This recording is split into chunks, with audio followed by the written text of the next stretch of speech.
Hello viewers, welcome to Sudha Rasoi. పూర్వం పొద్దున్నే పొలంకి వెళ్ళేవాళ్ళు మోస్ట్లీ ఈ సద్య అన్నం టిఫిన్‌కి బదులుగా తీసుకొని వెళ్ళేవారు. ఈ సద్య అన్నం వాస్తవంగా ఆరోగ్యానికి ఎంతో మంచిది.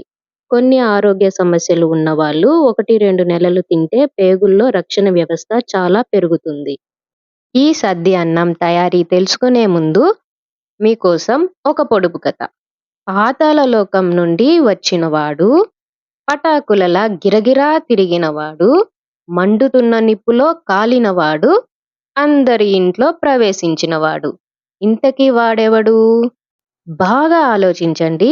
క్లూ ఈ వీడియోలోనే ఉంది. దీని ఆన్సర్ ఈ వీడియో చివర్లో చెప్తాను. ఈ సద్య అన్నం తయారీ మరియు పోషక విలువలు కూడా తెలుసుకుందాము.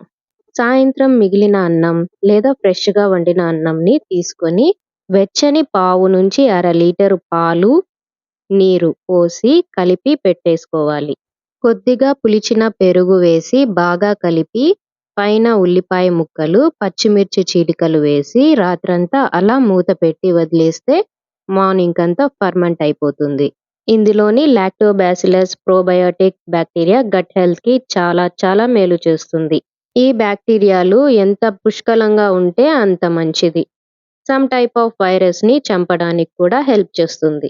ఎవరికైతే వాటర్, ప్లేస్ చేంజ్ అయినప్పుడు తరచుగా మోషన్స్ అవుతుందో అలాంటి వాళ్లకు ఇది మంచిది. Ulcer, gastric, chronic disease, irritable bowel syndrome, coeliac diseases, infections ఇది ఉన్న వాళ్ళు రెగ్యులర్‌గా తీసుకుంటే మెడిసిన్ వాడాల్సిన అవసరం కూడా ఉండదు.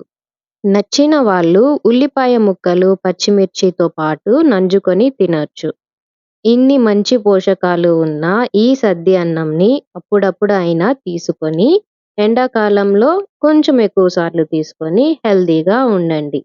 ఇక పొడుపు కథ ఆన్సర్ మీకు ముందే తెలిసి ఉంటే కామెంట్ చేయండి. ఇంతకీ ఆన్సర్ ఏమిటంటే కుండ.